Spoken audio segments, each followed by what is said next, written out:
Now to France, where recent terror attacks seem to have played a big part in the rise in support for the far-right National Front Party in local elections. The National Front Party came first with roughly 30% of the vote nationwide and found itself toppling the list in at least 6 of 13 regions, according to early estimates, outperforming the ruling Socialist Party. The polls were held under tight security following the country's worst ever terror attacks, which have thrust the National Front's anti-immigration and sometimes Islamophobic message into the fore. And let's take a look at the latest reactions, and we'll take it from there.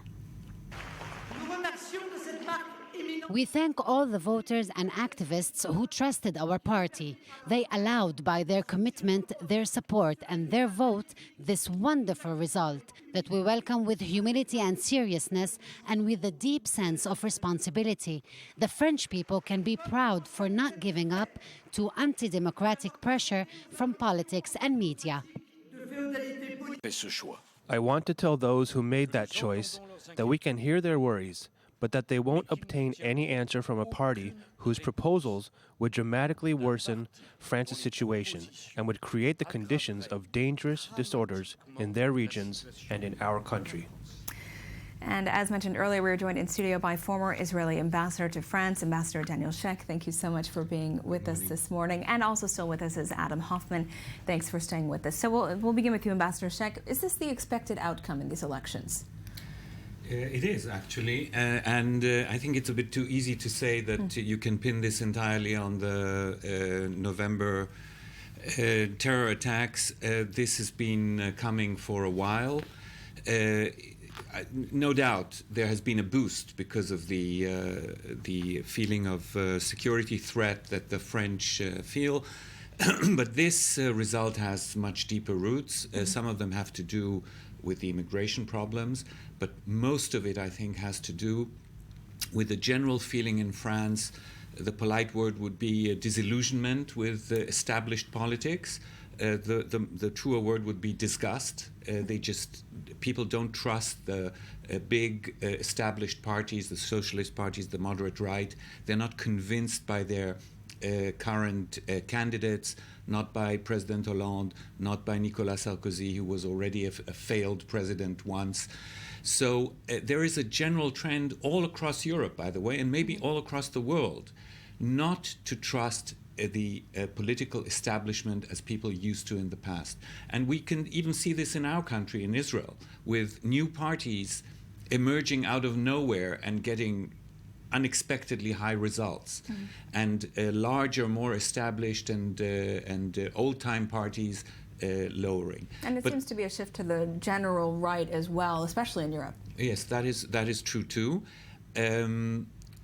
This is just a first round. I think the result is, personally, I think it's shocking to see 40% of the electorate voting for an extreme right party which has openly xenophobic and maybe a little less openly, but still quite clear anti-Semitic traits too. That is very. They don't vote because of that for them, but they don't. They vote for Marine Le Pen despite these particular traits. We'll see how the more moderate part of the French electorate will react in the second round. I think it's pretty clear that at least 2 or 3 of the regions will go, and that's a historic first, will go to the National Front. In 2 or 3 of the others, where they are leading now, joining forces between the socialists and the moderate right might block the way to the National Front candidate. And joining the discussion now, live from Paris, is I-24 News senior analyst Christian Millard. Thank you so much for being with us, Christian. Yes, good morning. So this was a historic election for the National Front Party. In which regions did they get a surprising amount of gains, and what's the significance of that? Well, it's very interesting to point out that the region where they gained the most is definitely the south, where you have what they call the PACA regions, Provence, Alps, Côte d'Azur, as you know, and definitely you have a population there which is fed up with the rise of Muslim fundamentalist cells in the country, and definitely they have been surfing. Marine Le Pen has been surfing on that, on security problems. And when you get to the north, which is amazing, which is a stronghold of socialism for so many years. And you see a lot of workers voting for Marine Le Pen. But there, the problem is different. There is security, of course. They have also problem of Muslim fundamentalist cells, whatever.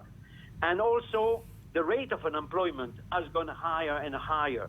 And definitely, a big part of the population, don't forget Mr. Hollande or Madame Aubry, the mayor of Lille, to have let the situation deteriorate at the economic level. And they pay the price for that. This is a very clear explanation.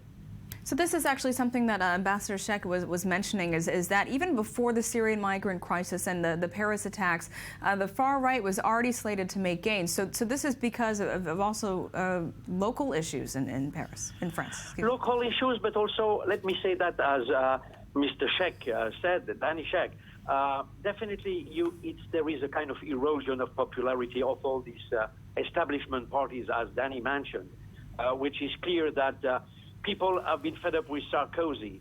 And Sarkozy lost a lot of his supporters' vote at the presidential election, if you remember, going to Front National, to the far right. And now he had the same problem concerning Sarkozy. The question is, will the traditional right-wing party of Monsieur Sarkozy will be able to stop the push of the far right? It's another story. But at the same time, you have a lot even of traditional voters for the Socialist Party who are so fed up with the way Holland has been leading the country at the economic level, that they decided that they go to change, and we want to try maybe the far right. But the far right, there may be a lot of bad surprises for the future too.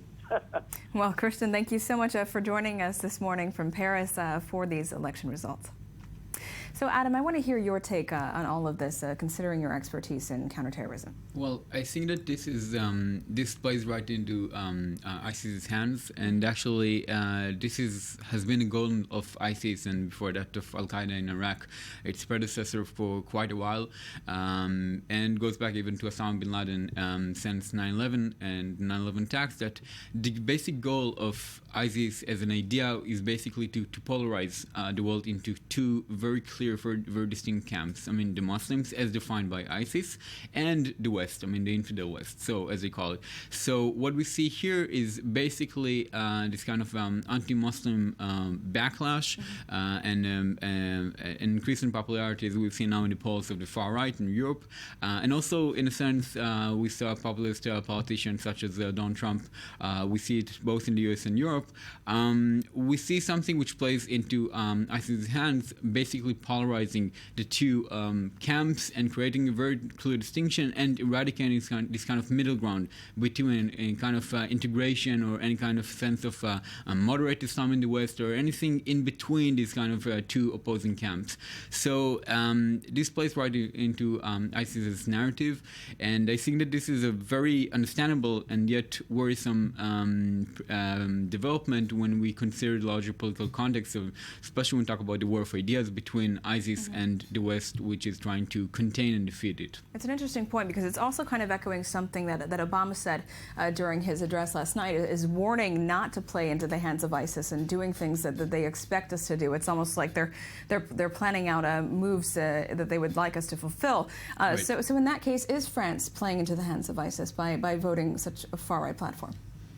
Well, you know, these are voters. They don't have a grand plan. It's this is how democracy works. It's 40% of the vote is made up of 1 + 1 + 1 + 1, and people don't think about grand designs of ISIS or Barack Obama, for that matter, or François Hollande. It's for most people. It's the way they see their lives. Don't forget, we're in the background. There is an ongoing economic crisis in France, which traditionally, look at history, has always brought up extremisms. All along history, economic crisis, identity crisis, national identity crisis. All these things exist in France, and they now sort of emerge. Christian Mallard, my friend, spoke about the big push in the south, but there is a big push in the north, and the north is the region with the highest unemployment rate in France, over 12%. So, and he's right in saying that people who used to vote communist now vote for the National Front out of the same a feeling of helplessness in face of economic problems, of disillusionment with their leaders, etc. They just don't see anybody who can give them answers to their concerns. So they say, "What the heck? Let's try a new player. Maybe this woman who looks like she knows what she's doing, maybe she can do it better." And the last point: these are just regional elections. Right. They will not form the identity, the national identity of France. But the big question is how the presidential elections are just 2 years away. How will this preparatory election campaign prepare the road for Marine Le Pen for the presidential? We will be following this very closely. Ambassador Scheck, thank you so much for being with us, and Adam Hoffman, thank you as well. Coming up next.